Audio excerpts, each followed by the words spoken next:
يا أيها الذين آمنوا إذا قيل لكم تفسحوا في المجالس فافسحوا يفسح الله لكم وإذا قيل انشزوا فانشزوا يرفع الله الذين آمنوا منكم والذين أوتوا العلم درجات والله بما تعملون خبير.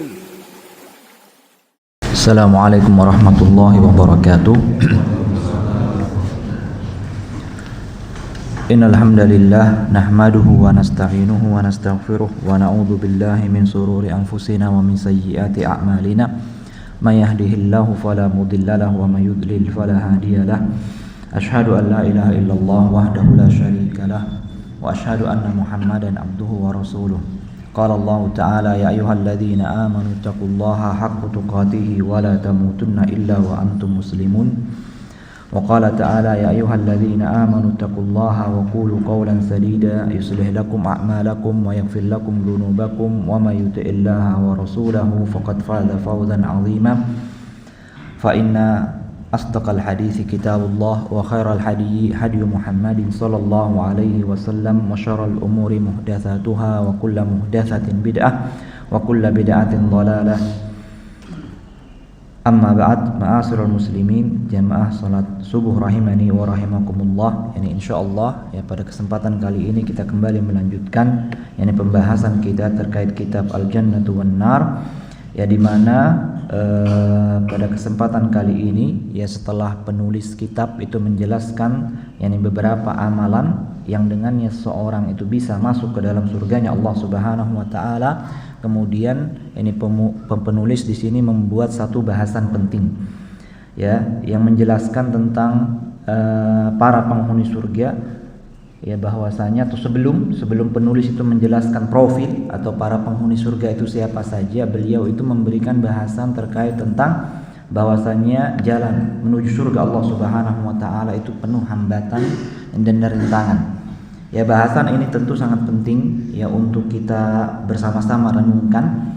Kenapa demikian? Karena sejatinya setiap yang namanya orang-orang yang beriman atau setiap orang-orang muslim itu ketika ditanya apakah Anda ingin masuk ke dalam surga, maka tentu semua mereka itu akan menjawab sangat menginginkan untuk masuk ke dalam surganya Allah Subhanahu wa taala, disebabkan mereka mengetahui bahwasanya yang namanya surga itu merupakan sebuah kenikmatan yang Allah Subhanahu wa taala siapkan bagi hamba-hambanya yang beriman dan tentunya yang beramal saleh. Surga ini merupakan cita-cita tertinggi kita semua. Surga itu merupakan tujuan akhir seorang hamba yang beriman kepada Allah Subhanahu wa taala. Akan tetapi Allah Subhanahu wa taala itu menetapkan sunnatullah, dinamakan sunnatullah, Allah menetapkan bahwasanya surga itu tidak bisa diraih melainkan tentunya dengan pengorbanan, usaha dan amal yang begitu sangat sulitnya.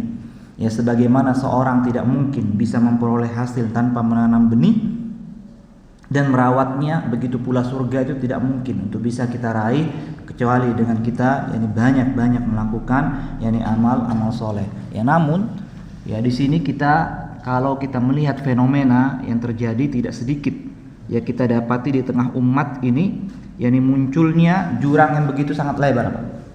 Adanya jurang yang begitu sangat lebar antara harapan dan usaha yang dilakukan oleh seseorang. Betapa banyak lisan ini begitu dengan mudahnya menyebutkan kenikmatan terkait surga, akan tapi kita dapati kaki kita itu enggan untuk melangkah di jalan perjuangan untuk mendapati surganya Allah Subhanahu wa taala. Betapa banyak doa yang kita panjatkan kepada Allah Subhanahu wa taala, namun pengorbanan perjuangan itu belum terlihat begitu banyaknya untuk meraih surganya Allah Subhanahu wa taala. Nah, fenomena seperti inilah yang ingin diingatkan oleh penulis yang perlu bersama-sama itu kita kaji pada kesempatan kali ini. Ma'asyiral muslimin, jamaah salat subuh rahimani wa rahimakumullah, dalam Al-Quran dan Sunnah Nabi SAW itu banyak ya dikabarkan bahwasanya surga itu begitu sangat mahal, dan jalannya itu penuh dengan rintangan, hambatan, ujian. Surga ini tidak bisa diraih oleh seseorang atau tidak mungkin bisa didapatkan oleh seorang secara gratis cuma-cuma. Allah berikan kepada seorang hamba. Hal ini bisa kita lihat misalnya dalam firman Allah Subhanahu wa taala surat Al-Baqarah ayat 214. Allah Subhanahu wa taala berfirman, "Am hasibtum an tadkhulul jannata wa lamma ya'tikum mathalul ladzina khalau min qablikum." Apakah kalian mengira bahwasanya kalian bisa masuk ke dalam surga padahal kalian belum mendapati ujian sebagaimana orang-orang sebelum kalian. Apa ujian mereka?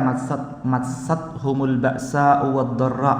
Mereka tertimpa berbagai macam penderitaan, mereka tertimpa berbagai macam musibah, wazulzilu, dan mereka diguncang. Hatta yaqula ar-rasulu walladzina amanu ma'ahu mata nasrullah. Sampai-sampai begitu beratnya ujian, begitu beratnya musibah yang menimpa mereka, sampai-sampai seorang rasul, seorang rasul dan orang-orang yang beriman bersamanya itu berkata, mata nasrullah, kapan itu pertolongan Allah Subhanahu wa taala? Kemudian dijawab oleh Allah Subhanahu wa taala, ala inna nasrullahi qarib. Ketahuilah bahwasanya pertolongan Allah Subhanahu wa taala itu begitu sangat dekatnya. Ayat ini itu diturunkan oleh Allah Subhanahu wa taala itu mengenai susah payahnya kaum muslimin itu mendapati ujian ketika mereka berjuang untuk mempertahankan agama mereka. Imam As-Sa'di berkata dalam menafsirkan ayat ini, dalam ayat ini Allah Subhanahu wa taala mengabarkan bahwasanya pasti Dia akan memberikan ujian kepada seorang hamba yang berjalan menuju Allah Subhanahu wa taala. Baik ujian itu berupa kesenangan ataupun kesulitan, baik ujian itu berupa kemudahan ataupun musibah.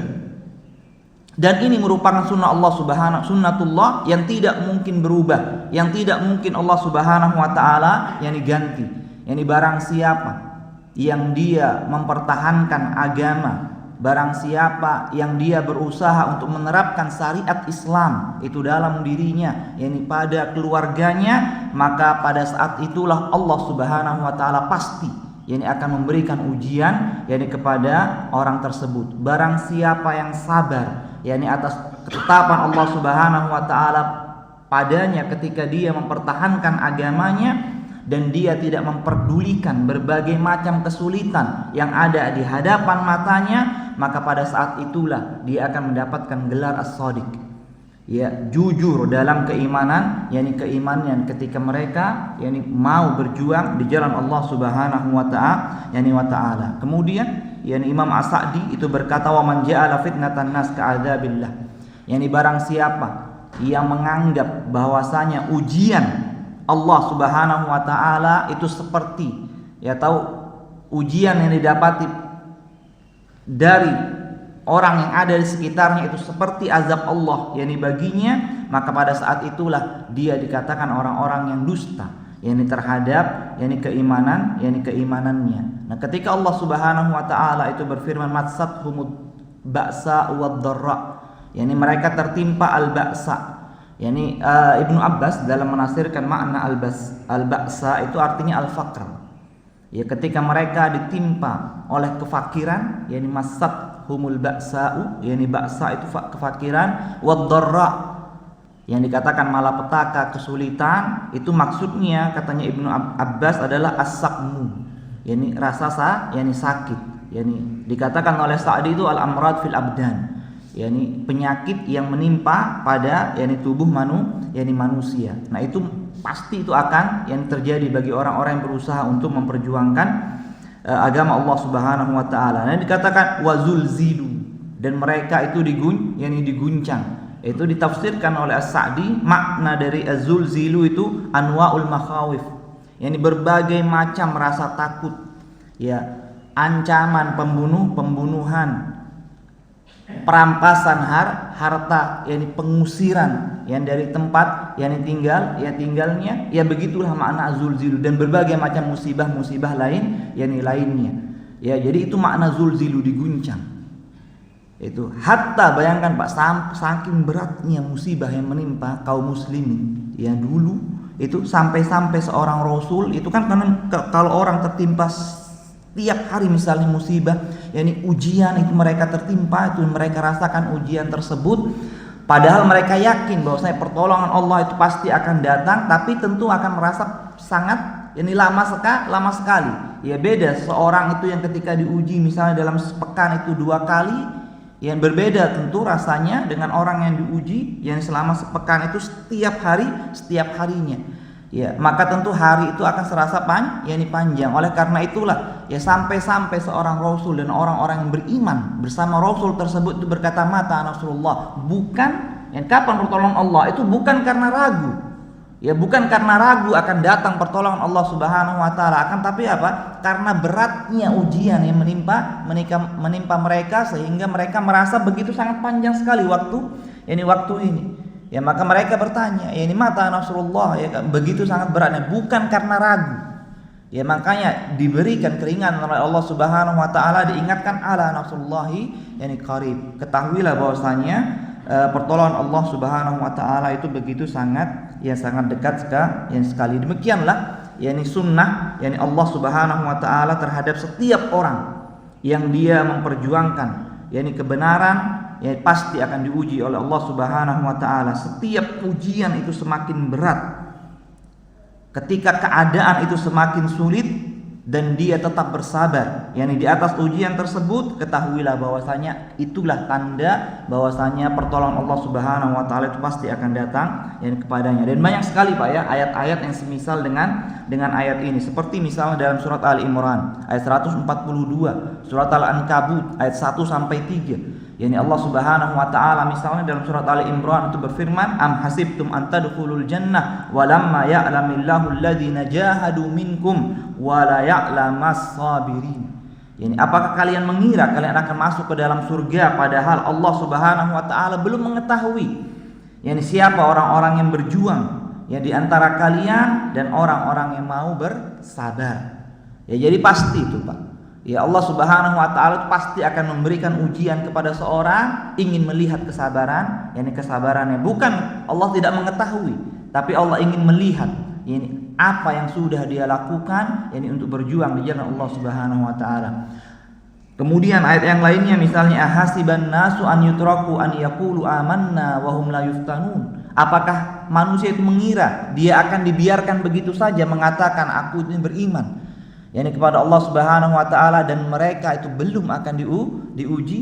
Yani walaqad fatannal ladzina min qablikum fala ya'lamanna alladzina shadaqu wa la ya'lamannal kadzibin. Dan sungguhnya pasti kami akan menguji ini orang-orang tersebut sebagaimana orang-orang sebelum yakni mereka itu akan diuji agar Allah mengetahui siapa yang jujur dalam keimanannya dan siapa yang dusta dalam keimanannya. Ya, intinya bahwasanya ayat-ayat ini itu menegaskan kepada kita semuanya bahwasanya surga itu harus dilalui dengan berbagai macam ujian. Dan para sahabat Nabi sallallahu alaihi wasallam itu benar-benar memahami makna dari ayat ini dan mereka benar-benar mengamalkan ayat ini dengan sebenar-benarnya. Ya mereka hanya berharap kepada Allah Subhanahu wa taala, mereka mengetahui bahwasanya musibah ketika mereka benar-benar jujur mengikuti Rasulullah sallallahu alaihi wasallam itu pasti akan datang, sehingga mereka rela Pak mengorbankan segala apa yang mereka miliki. Mereka berkorban dengan harta mereka berkorban dengan waktu mereka, bahkan mereka rela mengorbankan nyawa mereka untuk tetap berada di jalan Allah Subhanahu wa taala bersama Rasulullah sallallahu alaihi wasallam. Adapun penulis yang dalam kitab ini itu membawakan 2 hadis. Ya, hadis yang pertama yang dibawakan oleh penulis dalam kitab ini itu adalah hadis yang diriwayatkan oleh Imam Bukhari dan Muslim dari Abu Hurairah radhiyallahu taala anhu qala, dia berkata qala Rasulullah sallallahu alaihi wasallam, Rasulullah sallallahu alaihi wasallam itu bersabda, hujibatun nar bisyahawat wa hujibat yani al jannah yani bil makarih. Dalam riwayat Muslim disebut haffat, yani pengganti dari kalimat hujibat. Ya artinya bahwasanya yani surga Allah Subhanahu wa taala itu dikelilingi yani oleh yani hujibatin nar bisyahawat, yani neraka Allah Subhanahu wa taala itu dikelilingi berbagai macam syahwat. Ya adapun yani surga itu dikelilingi oleh berbagai macam yani kesulitan atau berbagai macam hal-hal yang dibenci oleh jiwa manusia. Ya, ketika membawakan ayat hadis ini, yani beliau itu membawakan penjelasan Imam Muslim ya dalam syarah yani sahih yani Muslim, itu Imam Nawawi, ya perkataan Imam Nawawi di mana Imam Nawawi itu berkata yani hadza min badi'i yani kalam wa fasihihi wa jawamihi allati utitaha.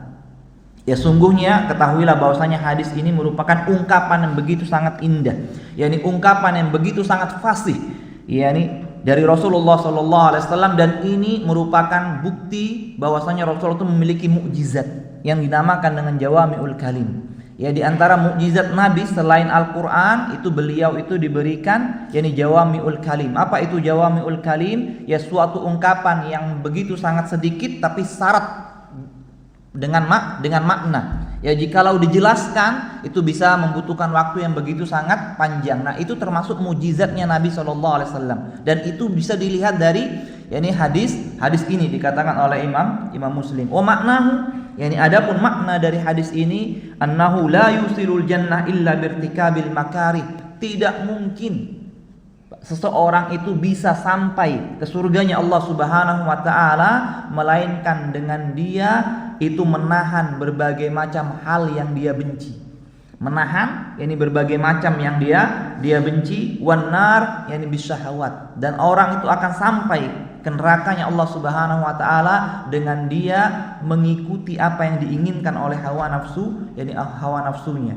Kemudian Imam Nawawi itu membawa permisalan, ya memberikan permisalan dari hadis ini, ya dengan dia berkata wa kadzalika huma mahjubatani yani bihima. Jadi seolah-olah surga dan neraka ini ditutup oleh tirai oleh Allah Subhanahu wa taala. Yani ada tirai yang menutup surga, yani ada tirai yang menutup api neraka. Faman hatakal hijab wasala ilal mahjub.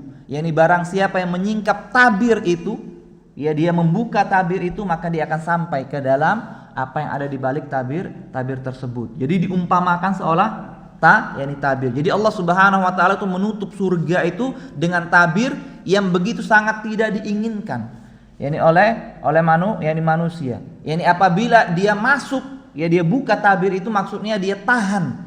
Ya sesuatu yang tidak dia inginkan itu dia lakukan. Ya kan enggak diinginkan ini oleh manusia ini. Ketika dia lakukan yang apa yang tidak dia inginkan, dia akan sampai ke dalam surganya Allah Subhanahu wa taala ketika dia singkap. Jadi menyingkap tirai itu dengan melakukannya, dia akan sampai ke dalam surganya Allah Subhanahu wa taala. Yani barang siapa yang menyingkap yani hijabnya yani api neraka, maka akan dia masuk ke dalam yani neraka tersebut. Jadi seolah-olah yani ketika dia melakukan apa yang diinginkan, ya dengan dia berarti dia menyingkap tabir api neraka. Yaitu yang dijelaskan oleh Imam Nawawi dalam yani kitabnya. Ya kemudian yani Imam Nawawi itu menjelaskan, Pak, ya bentuk dari menyingkap tabirnya Allah Subhanahu wa taala yang berupa tabir yang menutupi yani surga. Fa ammal makari fayadkhulu fihal ijtihadu fil ibadah. Adapun hal-hal yang tidak disenangi oleh jiwa manusia itu diantaranya adalah ijtihadu fil ibadah, yani bersungguh-sungguh yani melakukan ibadah kepada Allah Subhanahu wa taala. Ya kita khusyuk yani dalam salat kita, yani dalam doa kita, dalam zikir kita, itu sesuatu yang tidak disenangi oleh jiwa, ijtihad. Yani benar-benar berusaha untuk melakukan ibadah. Wal muwadzabatu 'alaiha, ini lebih sulit lagi, Pak. Ya konsistensi untuk melakukan yani ibadah itu merupakan sesuatu yang tidak disenangi oleh jiwa. Wasabru 'ala masyaqiha. Dan ketahuilah bahwasanya ketika kita berusaha bersungguh-sungguh melaksanakan ibadah, berusaha untuk istiqomah di atas ibadah tersebut, pasti yakni banyak rintangan yang akan kita hadapi. Nah, ketika kita bersabar yakni dengan rintangan tersebut, berarti maknanya seseorang itu sudah menyingkap tirainya surga. Kemudian beliau melanjut wa kazmil ghais, ya menahan amarah. Ya, ketika seorang itu mampu untuk menguasai seseorang, misalnya ya ada orang yang menyakiti dirinya dan dia mampu untuk membalas, ya kemudian dia tahan. Ya, dia ingat bahwasanya ketika saya menahan amarah saya akan mendapatkan surganya Allah Subhanahu wa taala. Itu maknanya dia menyingkap tabir yakni surga, wal afwi, yakni meminta, memaafkan, yakni orang yang bersalah, wal hilm, bersikap santun. Itu termasuk ya dari menyingkap tabirnya Allah Subhanahu wa taala berupa surga, was shadaqah wal ihsan ilal musi. Yakni bersedekah kemudian berbuat baik kepada orang yang berbuat buruk kepadanya. Nah, itu semua termasuk bagian dari mengikuti apa yang tidak disenangi oleh jiwa manusia. Ini adapun Syekh Muhammad bin Shalih Al-Utsaimin ketika menjelaskan makna syahwat. Wa hujibatin naru bisyahawat. Ya, yang namanya api neraka itu pasti dia akan dikelilingi oleh yang namanya syahwat. Yani beliau itu menjelaskan makna dari syahwat itu adalah hiya ma tamilu ilaihi nafsu min ghairi ta'aqqul.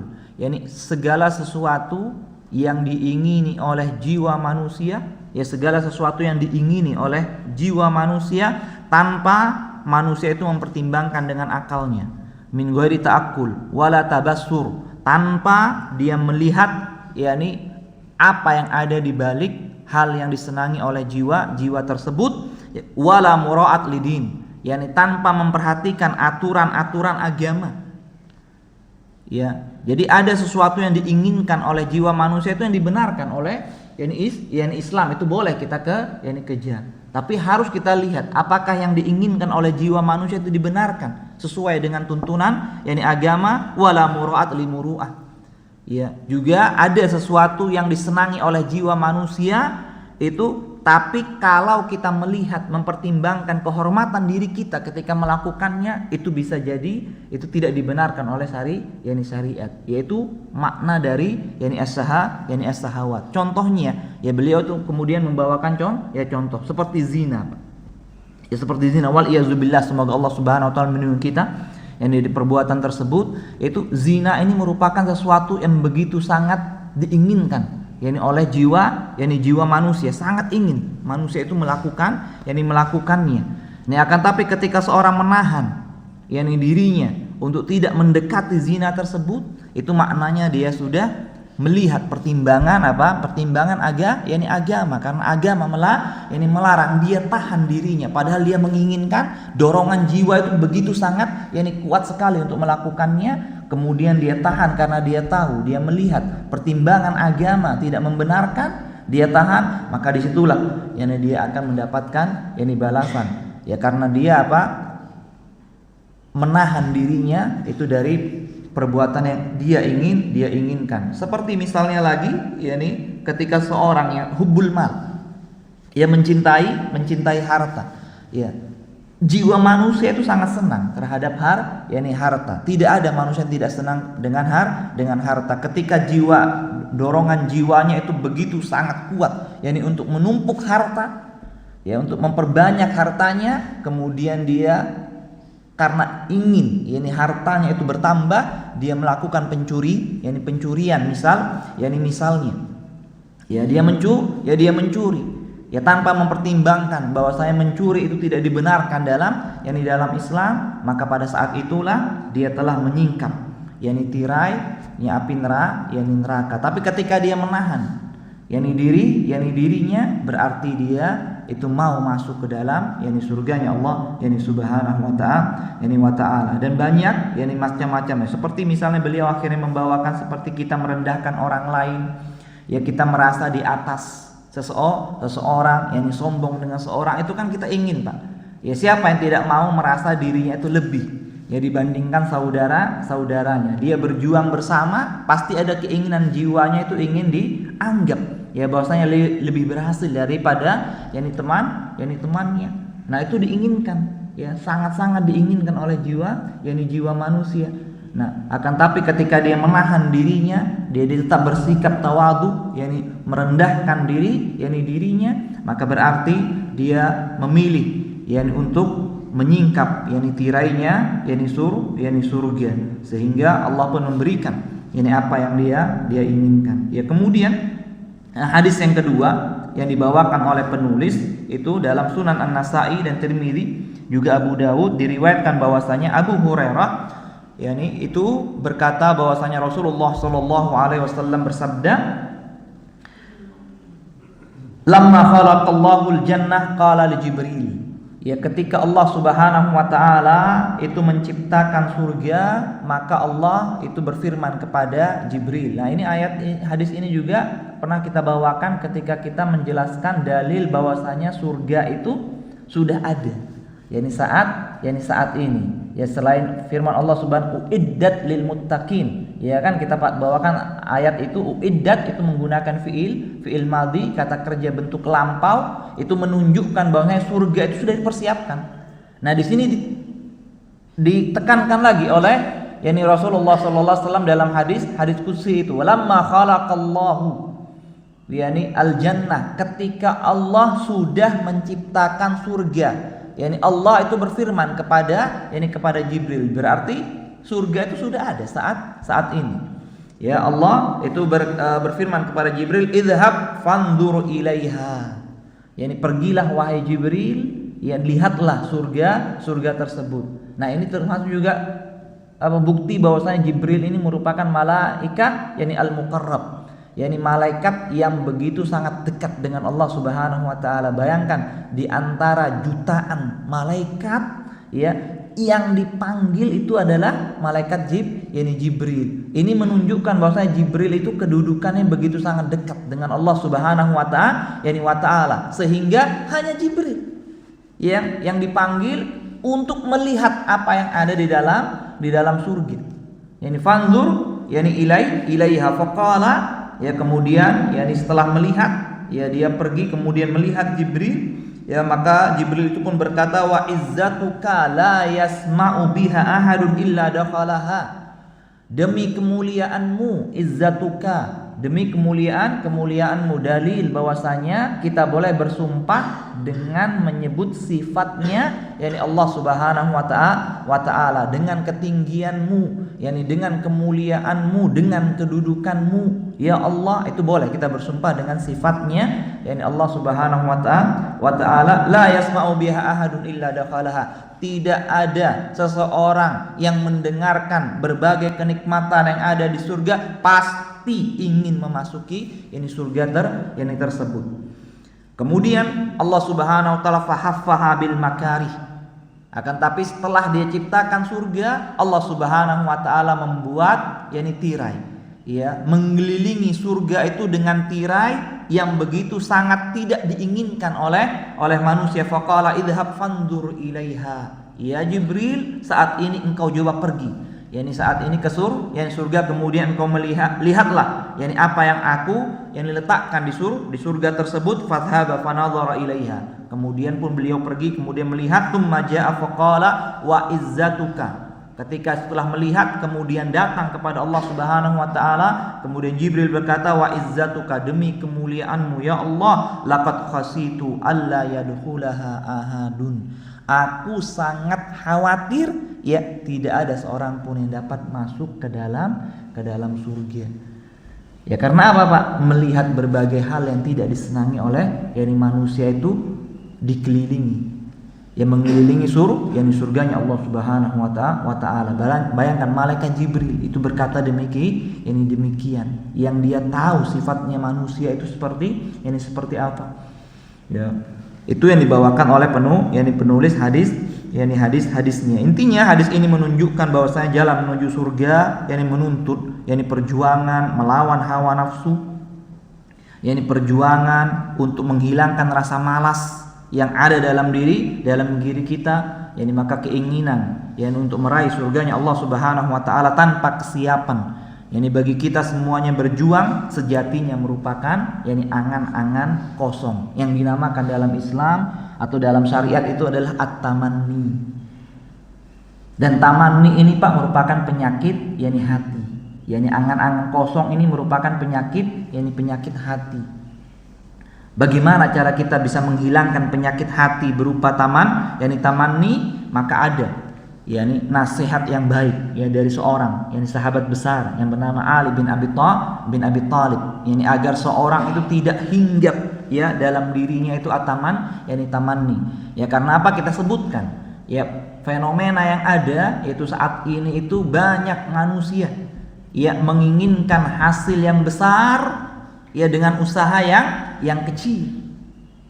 Ya, betapa banyak manusia yang menginginkan surga, tapi ya kita lihat usahanya itu tidak seperti orang yang menginginkan masuk ke dalam surganya Allah Subhanahu wa taala. Dan ini yang diingatkan Pak oleh Ali bin Abi Thalib ketika beliau itu berkata, "Irtahalatid dunya mudbiratan." Ya, kehidupan dunia ini akan pergi menjauh. Kehidupan dunia ini akan pergi menjauh di belakang seseorang. Wartahalatil akhirati muqbilatan.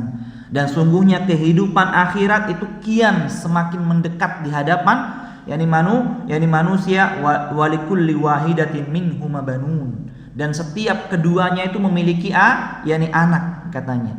Ya, orang yang menginginkan kehidupan dunia itu memiliki yakni orang yang anak-anaknya, banyak orang menginginkan dunia dan begitu pula banyak orang-orang yang menginginkan yakni akhirat. Fakunu min abnail akhirah. Maka jadilah kalian yakni anak-anak akhirat wala takunu yakni min abnaid dunia. Jangan sekali-kali kalian menjadi anak-anak yakni dunia. Fa innal yauma amalun bila hisab. Sesungguhnya hari ini adanya hanya amal, adanya hanya usaha tanpa ada hisab. Wa ghadan hisabun wala amal. Dan besok itu hanya ada hisab tanpa ada yakni amalan. Nah, di sini kan bayangkan seorang Ali bin Abi Thalib itu sangat cerdas sekali ya ketika mengatakan yakni hal ini. Kenapa demikian? Ya karena ketika yakni seorang Ali bin Abi Thalib itu mengatakan fal yauma amalun bila hisab. Yang saat ini merupakan ladang amal. Ya saat ini merupakan ladang amal, berarti Ali bin Abi Thalib itu mengetahui yakni bahwasanya surga yang kian datang mendekat kepada kita ini tidak mungkin bisa kita dapati dengan kita Kita berdiam diri.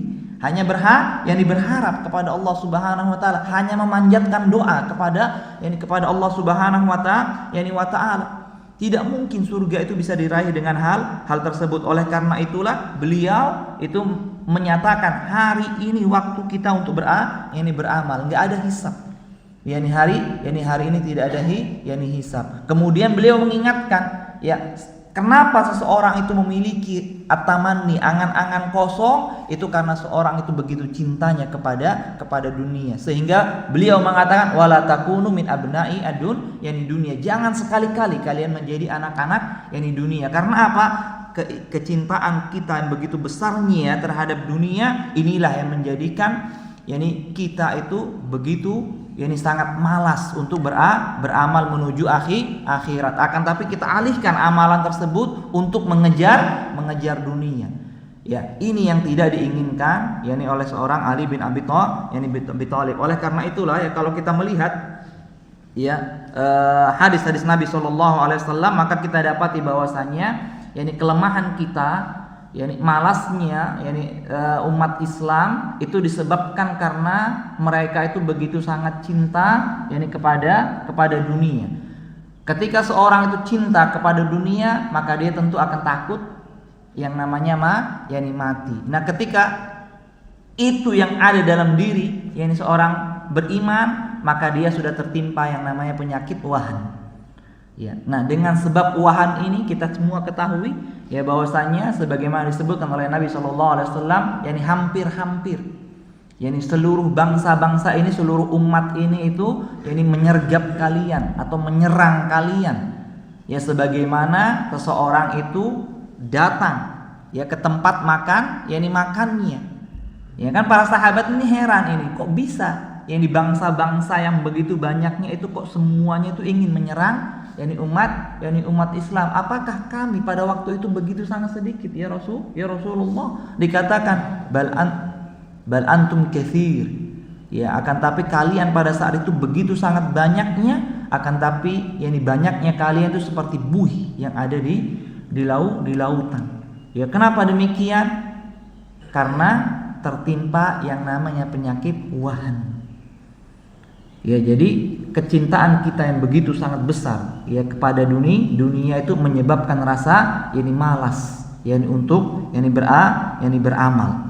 Jadi ketika seorang itu malas yakni untuk beramal, dia fokus ya untuk mengejar yakni dunia, maka pada saat itulah dia akan mendapati yakni berbagai macam kesulitan ya ketika dia berusaha untuk berada di jalan Allah Subhanahu wa taala. Dan juga yakni tentunya dalam Islam itu kita ketahui yang namanya roja itu Pak, rasa harap. Kan seorang itu harus dia senantiasa berharap kepada Allah Subhanahu wa taala. Tapi ketahuilah bahwasanya rasa harap kita ini kepada Allah Subhanahu wa taala, rasa harap kita mendapatkan rahmatnya Allah Subhanahu wa taala itu wajib diiringi dengan yakni berbagai macam yakni usaha. Yani harapan tanpa amal itu seperti orang menginginkan panen tanpa menanam yakni benih. Yani hal ini bisa kita lihat misalnya kalau kita mau saksikan ya beberapa bukti dari ayat firman Allah Subhanahu wa taala, kita bisa melihat misalnya dalam surat Al-Baqarah ayat 218 Allah Subhanahu wa taala berfirman, "Innal ladzina amanu wal ladzina jahadu fi sabilillah, innal ladzina amanu wal ladzina hajaru wajahadu fi sabilillah ulaika yarjuna rahmatullah wallahu ghafurur rahim." Bayangkan Pak, kita sama-sama merenungi ayat ini yang begitu luar biasa. Sesungguhnya orang-orang yang beriman wahajaru dan dia berhijrah ya, kemudian dia berjuang di jalan Allah Subhanahu wa taala, Allah katakan apa? Ulaika yarjuna rahmatullah, itulah orang-orang yang mengharapkan rahmatnya Allah.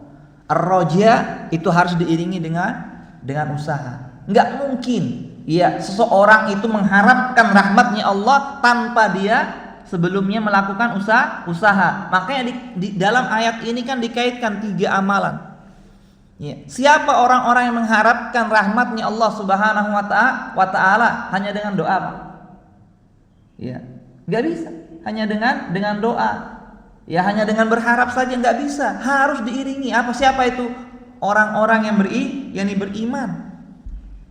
Ya, kemudian orang-orang yang berhijrah. Kemudian orang-orang apa? Yang berperang di jalan Allah Subhanahu wa taala, wajahadu fi sabilillah.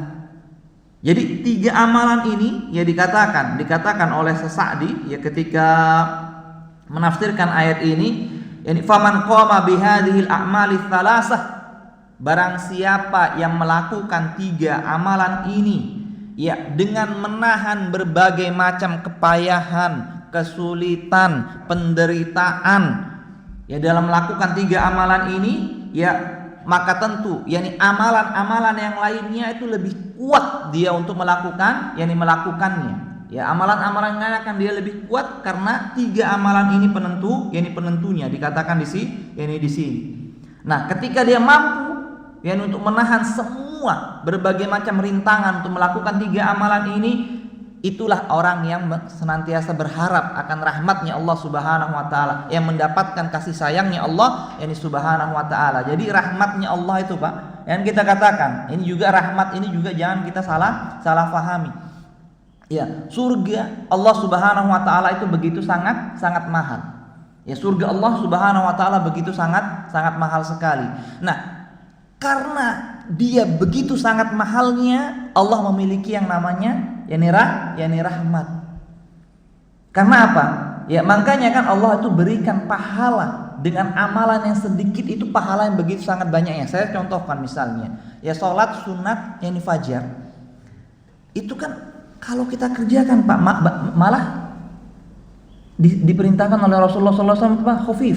Yani takhfif dalam salat sunnah fajar itu diperintahkan seorang itu untuk meringankan salat sunnah fajar fajarnya. Karena apa? Ya kan kasihan. Iya, orang-orang beriman dulu itu kebiasaannya da'bus shalihin, ya kebiasaannya orang-orang soleh itu pasti bangun malam, Pak. Udah, itu pegang itu. Orang dulu itu kebiasaan mereka, adat mereka dikatakan soleh itu pasti dia bangun malam untuk melaksanakan sholat. Nah, bayangkan ketika Allah Subhanahu wa taala itu melihat usaha seseorang, bayangkan ini dia sudah bangun malam, yang melakukan sholat, yakni sholatnya panjang ya di malam hari ini, ya istirahatnya sebentar langsung azan. Nah, kemudian ada ya sholat sunnah ya 2 rakaat yang khairun minad dunya wa ma fiha, lebih baik daripada dunia dan seluruh isinya. Coba bayangkan kalau yang ringan kira-kira berapa Pak? Kalau kita misalnya baca Al-Kafirun ya sama surah Al-Ikhlas, ya berapa lama kita sholat 2 rakaat tersebut, berapa lama? Kira-kira 1 menit, 1,5 menit atau 2 menit, paling lama lah 2 menit itu. Bayangkan pahalanya apa Pak? Yani khairun minad dunya wa ma fiha, lebih baik daripada dunia dan dunia dan seisinya. Itu sudah cukup membeli surganya Allah Subhanahu wa taala? Enggak cukup. Semua dunia beserta isinya kalau mau diganti dengan surganya Allah Subhanahu wa taala enggak cukup kita beri. Bayangkan hanya sebentar ya diberi pahala yang begitu sangat banyak, ini banyak sekali. Allah masih beri seperti itu saja, ketika benar-benar dihargai itu masih belum cukup. Nah, ya itulah yang namanya yakni rahmatnya Allah Subhanahu wa taala. Karena kasih sayangnya Allah Subhanahu wa taala, pahala kita ini digandakan. Terutama misalnya sekarang kita berada di bulan apa? Di bulan Rajab. Itu ingat, ya bulan Rajab ini termasuk bulan haram. Ya, segala amal ibadah itu dilipat gandakan oleh Allah Subhanahu wa taala di bulan-bulan haram. Ya, masih seperti itu. Bayangkan kasih sayangnya Allah Subhanahu wa taala kepada umat Muhammad. Ya, dilipat gandakan pahala ibadahnya sangat sedikit sekali, hanya sebentar sekali. Ya karena apa? Yani agar itulah orang-orang yang benar-benar mengharapkan kasih sayangnya Allah Subhanahu wa taala. Dan ingat, ketika Allah memiliki kasih sayang, Allah juga memiliki apa? Syadidul iqab. Nah, itu yang dilupakan. Kadang-kadang kita melupakan hal tersebut. Allah ini memiliki azab yang begitu sangat pedihnya. Ya, sebagaimana kita sebutkan ketika membahas tentang api neraka, ini para penghuni neraka. Ya, enggak ada lagi Pak namanya kasih sayang Allah Subhanahu wa taala ketika seorang itu sudah masuk ke dalam api neraka. Betapa banyak orang ingin diringankan, yakni siksaannya. Apa yang dibalas? Fadzuku. Ya, rasakanlah yakni azab ini. Enggak ada lagi Pak rahmat. Yani rahmat ini ketika ada di dunia. Nah, siapa orang-orang yang mengharapkan rahmatnya Allah Subhanahu wa taala? Orang yang mau melakukan yani usaha dengan 3 amalan yang Allah Subhanahu wa taala yang disebutkan di sini. Nah, setelah itu, ya setelah membawakan tafsir ini, beliau Imam As-Sa'di itu mengatakan, wa fi hadza dalilun ala anna ar-raja' la yakunu illa ba'dal qiyam bi asbabis sa'adah. Di sini menunjukkan bukti bahwasanya yang namanya pengharapan kepada Allah Subhanahu wa taala itu setelah seseorang melakukan sebab untuk bisa meraih yakni kebahagiaan berupa surganya Allah Subhanahu wa taala. Ammar raja al-muqarin bil kasal. Adapun harapan yang diiringi dengan rasa malas, wa adamul qiyam bil asbab, dan tanpa mau melakukan sebab-sebab, fahadha ajzun wa tamannin wa gurun. Inilah yang dinamakan dengan ajz, rasa lemah. Ya, jadi kapan seorang itu dikatakan dia lemah? Ya, ketika dia tidak mampu untuk melaksanakan ibadah dengan sungguh, jadi sungguh-sungguh. Ya kan? Seseorang itu dikatakan kuat dalam agama atau apakah orang yang menang gulat? Kan tidak. Ya, tapi orang yang mampu apa? Menahan rasa marahnya. Ya, itu yang berat, itu orang yang kuat. Dan orang yang lemah itu adalah orang yang tidak mampu melaksanakan ibadah. Dia memiliki rasa malas tapi berharap kepada Allah Subhanahu wa taala. Wa tamannin. Nah, ini dinamakan dengan angan-angan kosong. Wa gurur, dia tertipu kepada dirinya. Wa huwa dalun ala dha'fi himmati sahibi. Dan ini merupakan dalil bahwasanya orang tersebut itu sangat tidak memiliki keinginan untuk mengharapkan surganya Allah Subhanahu wa taala. Ya, jadi itu dijelaskan oleh As-Sa'di dalam tafsirnya. Jadi kemudian terkait tentang keinginan ini seorang itu yang besar terhadap dunia, karena jiwa manusia ini benar-benar sangat menginginkan yakni dunia. Yani kita dapati ya kan, kalau keinginan seorang itu besar untuk meraih dunia, tentu dia rela untuk bekerja, yakni bekerja keras. Ya tentu dia rela untuk begadang, ya dia rela untuk bersabar bisa mendapatkan dunia. Nah, seharusnya kenapa bisa demikian, Pak? Ya ada orang yang malas melakukan ibadah tapi dia rajin untuk bekerja mendapatkan dunia. Nah, kenapa bisa demikian? Nah, ini yang sebenarnya perlu diperbaiki. Ya karena orientasi kita itu terkadang itu lupa. Ya tujuan utama kita itu seharusnya kita benar-benar serius dalam mengejar akhirat, bukan serius dalam mengejar dunia. Ini maknanya bukan kita balik, Pak ya. Ingat, ketika seorang itu benar-benar serius mengejar akhirat, dia tidak mungkin yakni akan meninggalkan urusan dunianya. Oleh karena itulah ya kita dapati permisalan yang sangat bagus itu apa yang dijelaskan oleh Rasulullah sallallahu alaihi wasallam dalam sabdanya, man kanatid dunya hammahu. Ya barang siapa yang tujuan terbesarnya ham itu tujuan besar.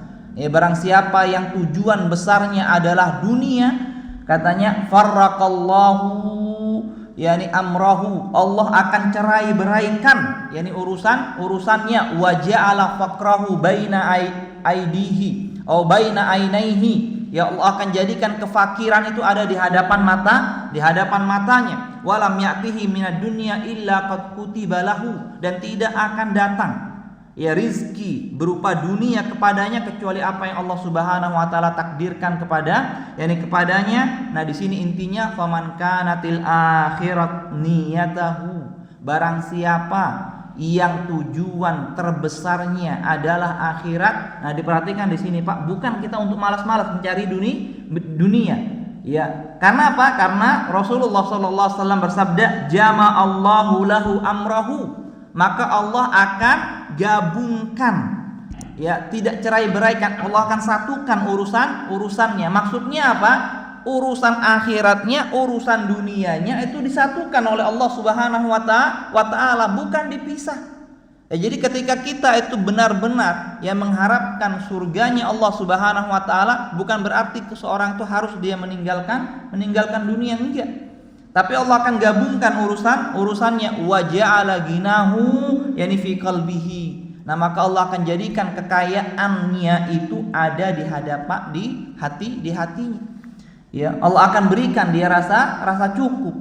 Nah, ini yang paling mahal. Ya karena apa? Seorang itu kalau tidak memiliki rasa cukup di hatinya, itu apapun yang ada di hadapannya berupa dunia itu tidak ada habisnya, tidak ada cukupnya. Pasti orang itu menginginkan yang lainnya. Karena apa, Pak? Yang enggak diberikan tadi jelas. Ya, wa ja'ala faqrahu baina yani ainaihi. Jadi meskipun sudah punya, merasa masih belum punya. Ya berbeda seorang kalau tujuan akhirnya itu adalah akhirat, Allah jadikan kecukupan dalam hatinya. Dia punya, alhamdulillah saya punya. Ya, dia kejar yang lainnya. Ya selama masih dibenarkan. Wa atathu dunya wa hiya raghimah. Nah, ini yang paling hebatnya. Dan dunia itu akan datang kepadanya yakni dalam keadaan dunia itu merendah. yakni kepada dalam keadaan dunia itu keadaan hina. Maksudnya apa? Ya sudah. Ya terima biasa saja dia menerimanya. Tidak begitu sangat senang sekali. Karena apa? Tujuan akhirnya belum sampai. Ya kan akhirat ini belum sampai dia. Ya, dunia ini datang kepadanya, biasa saja karena tujuan saya adalah yakni akhirat. Berbeda ketika seorang itu tujuannya dunia, ketika datang dunia itu masih belum cukup lagi sampai dia lupa tujuan akhirnya. Yaitu yang perlu kita fahami bersama. Oleh karena itulah ya penulis di sini itu mengingatkan kita bahwasanya surga itu merupakan yakni jalan yang tidak mudah, yakni untuk kita yakni dapatkan, ya kita perlu ya memiliki kesungguhan, kita perlu yakni berjuang, yang melakukan pengorbanan untuk mendapatkan surganya Allah yakni subhanahu yakni wa ta'ala. Ya kemudian sedikit ya kita bahas ya bagian selanjutnya itu penulis di sini membawakan pertama yang penghuni surga itu seperti apa, profil para penghuni surga. Pada pembahasan selanjutnya penulis itu berkata ad-du'afa aktsaru ahli al-jannah, yakni orang-orang lemah itu merupakan mayoritas penduduk surga. Ya, beliau itu berkata ketika menjelaskan hal ini, wa aktsaru man yadkhul al-jannah ad-du'afa alladziina la ya'bahu an-nasu lahum. Ya, mayoritas penduduk surga itu adalah orang-orang lemah, di mana manusia semua itu tidak sama sekali menganggap orang tersebut. Ya, orangnya lemah di mana manusia tidak menganggap ini orang itu walakinnahum indallah udzama. Akan tetapi ketahuilah orang inilah di sisi Allah Subhanahu wa taala memiliki keagungan, yakni memiliki kemuliaan. Ya, kenapa demikian? Dijelaskan li ikhbatihim li rabbihim wa tadzallulihim lahu. Ya, disebabkan karena ketundukan hati orang ini kepada Rabb mereka, kemudian yakni orang ini begitu sangat merendahkan diri yakni di hadapan Allah Subhanahu wa taala, wa qiyamuhum bihaqqil ubudiyyati lillah, dan kesungguhannya yakni menjalankan ibadah kepada Allah Subhanahu wa taala. Ya, kemudian penulis membawakan yakni hadis yakni Nabi sallallahu alaihi wasallam, di mana Rasulullah sallallahu alaihi wasallam bersabda, ala ukhbirukum bi ahlil jannah, maukah kalian aku kabarkan siapa itu penduduk surga? Qalu bala, ya wahai Rasulullah, yakni qala kullu dhaifin mutadhaifin law aqsama ala Allah la abarrahu. Ya, ketahuilah bahwasanya penduduk surga itu semua orang yang lemah, mutadhaif itu maksudnya dianggap lemah Pak oleh manusia, dianggap lemah oleh manusia. Maksudnya apa? Dijelaskan yakni oleh Imam Nawawi dalam sarahnya, yahtakirunahu wa yatajabbaruna alaihi, yakni manusia itu anggap dia rendah. Yahtakir, yakni banyak manusia menganggap orang ini rendahan, ya tidak memiliki kedudukan, tidak memiliki jabatan. Yani banyak manusia itu menzolimi orang tersebut, wa yatajabbarun yani alaihi. Karena apa? Karena orang lemah itu pasti akan cepat dizolimi li dha'fi halihi fid dunya. Ya, disebabkan karena dia tidak memiliki apa-apa di dunia ini. Ya, dia tidak bisa melawan, makanya banyak orang yang menzoliminya. Ya, itu dikatakan oleh Imam Nawawi. Adapun Syekh Utsaimin itu menjelaskan bahwasanya hadis ini merupakan salah satu tanda utama penghuni surga. Nah, beliau menjelaskan bahwasanya maksud dari kullu dhaif mutadhaif, orang yang lemah, yang dianggap lemah oleh manusia, hal itu disebabkan karena dia tidak berambisi Pak mengejar yang namanya popularitas. Dia tidak berambisi mendapatkan kemegahan hidup di dunia. Karena apa? Dia akan merasa tenang dengan kerahasiaan amal yang dia miliki. Dia hanya ingin menonjolkan dirinya itu di hadapan Allah Subhanahu wa taala, karena orang ini memiliki keyakinan bahwasanya kemuliaan sejati adalah ketika Allah Subhanahu wa taala menganggap dia sebagai seorang hamba Allah Subhanahu wa taala. Adapun pujian dari manusia tidak akan bisa mengangkat atau derajatnya di sisi Allah Subhanahu wa taala. Oleh karena itulah orang-orang inilah yang memiliki orientasi akhirat yang begitu sangat besar sekali, sehingga apabila datang dunia kepadanya dia menerima, apabila tidak datang dunia kepadanya dia tidak terlalu susah akan hal tersebut. Karena apa? Karena orientasinya adalah akhirat. Itu yang maksud dari kullu dhaif, mutadhaif. Jadi bagus pemahaman dari dijelaskan oleh Syekh Muhammad bin Shalih Al-Utsaimin. Itu makna orang yang dhaif di sini bukan orang yang tidak memiliki kekuatan, tapi apa? Tapi orang yang tidak mengikat dirinya itu dengan kedudukan-kedudukan yang ada di dunia, pangkat, kehormatan, ya harta, itu tidak dia ikat kepada dirinya untuk menjadi mulia, tapi dia hanya mengharapkan yakni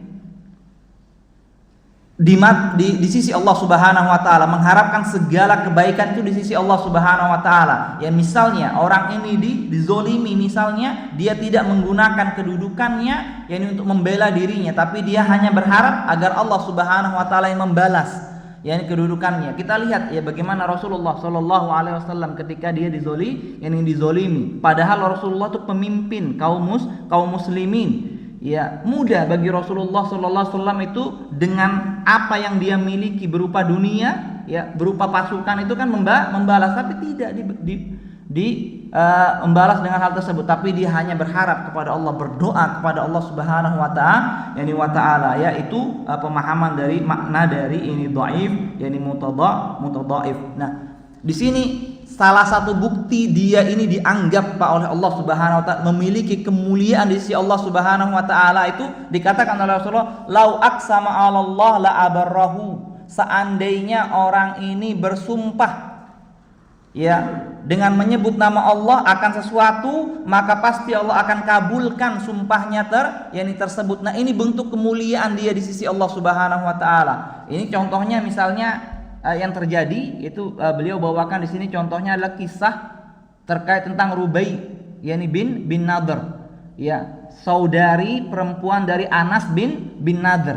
Ini contohnya bagaimana orang itu kadang-kadang dia nggak dianggap tapi memiliki kemuliaan di sisi Allah Subhanahu wa taala. Ya, jadi pada suatu waktu ya saudarinya yang bernama Rubai bin Nadhr ini mematahkan gigi, yakni seorang wanita dari kalangan Ansor. Ya, sama-sama Ansor ini mematahkan gigi dari kalangan dari wanita dari kalangan Ansor. Nah, sampailah ini Pak di hadapan Rasulullah sallallahu alaihi wasallam. Ya, keadaan ini sampai di hadapan Rasulullah sallallahu alaihi wasallam. Maka setelah melihat keadaannya, maka Rasulullah sallallahu alaihi wasallam memutuskan kisos. Yang memutuskan kisos. Nah, ketika diketahui oleh Anas bin Nadhr bahwasanya Rasulullah memutuskan kisos, Anas bin Nadhr ini berkata, wallahi ya Rasulullah la tuksar yani thaniyatu Rubai'. Ya, demi Allah ya Rasulullah, jangan sampai diputuskan atau dibalas atau diputuskan giginya Rubai' atau saudari saya ini. Sumpah ini Pak bukan karena menolak keputusan Allah Subhanahu wa taala, bukan karena menolak ketetapan dari Rasulullah sallallahu alaihi wasallam. Karena apa? Rasulullah membalas, ya Anas, kitabullah qisas, wahai Anas, keputusan Allah adalah qisas. Diulangi lagi sumpah itu. Ya, karena apa? Anas bin Nadhr ini ingin melakukan usaha dia, Pak. Mau melakukan apa? Mendekati keluarga korban, ya, ingin meminta maaf, ya, kemudian dimaafkan, ya, tidak perlu dikisos, cukup membayar diat atau dimaafkan atau nggak perlu membayar. Jadi itu usahanya Anas bin Nadhr ketika dia mengatakan wallah la tuksar thaniyatu Rubai', bukan karena menentang Rasulullah. Oke ya Rasulullah, saya terima, tapi saya mau mencoba melakukan usaha untuk mendekati keluarga korban. Nah, singkat cerita, Anas bin Nadhr ini pun mendekati, Pak. Ini keluarga korban itu karena lumayan juga. Ya, kalau diat yang ditentukan Rasulullah itu khamsah minal ibil. Ya, kalau kita memutuskan gigi seseorang itu ya karena dia banyak, ya bukan sepasang, ya, karena dia banyak, itu kalau nggak salah khamsan minal ibil. Ya 5 unta, diatnya itu 5 unta. Ya, anggap aja sekarang unta berapa? Mungkin 18 juta atau 20 juta. Ya, dikali saja 5, ya segitu diatnya, ya. Nah, ini mungkin ya karena dia sudah bersumpah. Perhatikan Pak, Anas bin Nadhr siapa ini? Sahabat besar kan enggak juga dia. Banyak orang enggak kenal, tidak sebesar Abu Bakar, tidak sebesar Umar, tidak sebesar Utsman, namanya. Ya, ketika dia sudah bersumpah seperti itu, maka Allah kabulkan sumpahnya, Pak. Begitu sangat mudahnya bagi Anas untuk menego ya keluarga korban ini, sehingga pun keluarga korban ini pun memaafkan yakni saudarinya Anas sehingga tidak terjadi kisos. Nah, ketika Rasulullah mengetahui keadaan ini, maka Rasulullah SAW bersabda, "Inna min ibadillah." Ya, sesungguhnya ada di antara hamba-hamba Allah man lau aqsama 'alallah la abarrahu. Ya, ada di antara hamba-hamba Allah seandainya dia bersumpah, yakni pasti akan dikabulkan oleh Allah Subhanahu wa taala. Kan banyak kisah-kisah seperti ini dalam riwayat-riwayat yang disebutkan. Yang paling masyhur terkait orang yang tidak dianggap oleh manusia adalah kisahnya Uwais, yakni Al-Qarni. Ya, bayangkan siapa Uwais yakni Al-Qarni. Ketika semasa hidupnya nih Pak, ya, bukan setelah dia meninggal dunia. Setelah meninggal dunia dia diangkat oleh Allah Subhanahu wa taala sehingga sampai saat ini namanya akan disebut. Tapi ketika dia masih hidup, siapa yang mengetahui seorang yang bernama Uwais Al-Qarni? Enggak ada. Ini orang yang mengetahui Uwais yakni Al-Qarni. Akan tapi ketahuilah Pak, ini orang yang paling populer dalam Islam. Orang yang memiliki kedudukan dalam Islam itu Rasulullah SAW berpesan kepada sahabat yang paling mulia, orang nomor 2 terbaik dalam umat ini yang seorang bernama Umar bin Khattab, Amirul Mukminin. Bayangkan Pak, ya, betapa populernya ya seorang Amirul Mukminin. Ya, betapa hebatnya seorang Amirul Mukminin dipesan oleh orang yang paling mulia dalam umat ini, dipesan, kalau kamu bertemu seseorang yang bernama Uwais, minta agar dia memohon ampun untukmu kepada Allah Subhanahu wa taala. Bayangkan seorang Amirul Mukminin. Nah, bagaimana tawaduknya orang-orang yang hebat itu, Pak? Enggak pernah namanya Umar bin Khattab itu mengatakan, siapa ya Rasulullah Uwais Al-Qarni ini sehingga saya harus memohon ampun, ya minta istighfar. Kenapa saya tidak meminta istighfar? Kenapa tidak cukup engkau wahai Rasulullah? Enggak ada Pak. Ya, enggak dia melihat. Itulah namanya orang-orang hebat itu enggak ngelihat dia kedudukan dia itu, tidak melihat. Ini sama-sama hebat ini. Umar itu enggak ngelihat kedudukan dirinya. Ya, dia cari, bayangkan sampai dia jadi Amirul Mukminin itu dia cari yang namanya Uwais Al-Qarni. Ketika bertemu, ternyata apa? Biasa saja dilihat. Ya Allah, orang seperti ini. Sombong? Enggak ada sombong-sombongnya, Pak. Enggak ada sombong-sombongnya. Ya Uwais, ini saya memohon agar engkau minta ampun karena Rasulullah berpesan seperti itu. Nah, Uwais ini karena dia awalnya enggak mau dia, Pak. Kamu yang seharusnya meminta ampun kepada saya. Tapi ketika dia mendengar bahwasanya Rasulullah yang memesankan hal tersebut, ya betapa ingin, kan kisahnya tuh betapa inginnya Uwais ini bertemu dengan Rasulullah SAW, tapi tidak bisa bertemu. Ya, ini luar biasa. Kenapa demikian, Pak? Uwais ini pernah dia nasihat yang perlu kita ingat. Idza kumta fad'ullah an yusliha qalbaka wa niyataka, katanya. Ya, jikalau engkau berdiri dalam sholatmu, maka mintalah doa kepada Allah Subhanahu wa taala agar Allah itu memperbaiki hati dan niatmu, katanya. Ini luar biasa pesan ini, karena aku tidak dapati ada sesuatu yang paling sulit untuk ditaklukkan melainkan hati dan niatnya manusia. Ya, bayangkan ini merupakan nasihat dari pengalaman panjang. Ya, bagaimana dia mengarungi bahtera kehidupan. Ya, tidak memiliki apa-apa. Ya, dia harus menghidupi ibunya. Ya, betapa susahnya wasiat ibunya sebelum meninggal dunia ingin dibawa pergi haji. Ya, bagaimana usaha mati-matian dia menggendong ibunya. Luar biasa. Uwais ini. Itu nasihat yang luar biasa. Ya, hatinya dia itu diperbaiki oleh Allah Subhanahu wa taala. Niatnya dia diperbaiki oleh Allah Subhanahu wa taala. Enggak dikenal, Pak, ketika hidupnya, tapi ketika meninggal dunia semua kita mengenal Uwais. Bahkan dia dikatakan apa? Amirut tabi'in. Ya, pemimpinnya para tabi'in. Padahal semasa hidupnya tidak populer, tapi dia sangat populer di langit. Ya, Allah Subhanahu wa taala melihatnya. Bayangkan sampai ketika dia berdoa meminta ampun, maka akan Allah Subhanahu wa taala kabulkan. Betapa tawaduknya para sahabat Nabi SAW, meskipun diminta yakni untuk memohon kepada orang yang berada di bawahnya. Ya bayangkan, sahabat itu lebih populer, Pak. Ya, dalam Islam itu kan ada syahadat, rekomendasi itu diberikan kepada siapa? Kepada sahabat. Ya baru orang setelahnya, baru orang setelahnya.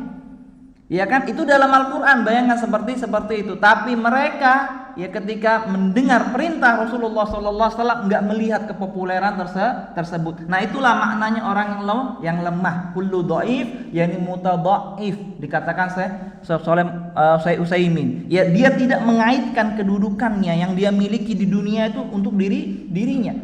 Ya, tapi dia hanya Dia melepas semua. Ya, kedudukan dunia itu dia lepas. Ya, selama itu perintahnya Allah, perintahnya Rasulullah SAW akan dia jalani tanpa dia melihat berbagai macam hal berupa dunia-dunia yang ada pada dirinya. Seorang Umar bin Khattab ya begitu tawadunya. Ya itulah beberapa profil, satu profil yang bisa kami sebutkan pada kesempatan kali ini. Insyaallah kita akan kembali melanjutkan bahasan ini pada kesempatan yang akan datang atau bulan depan. Semoga Allah Subhanahu wa taala memudahkannya. Mungkin ini yang bisa kami sampaikan pada kesempatan kali ini.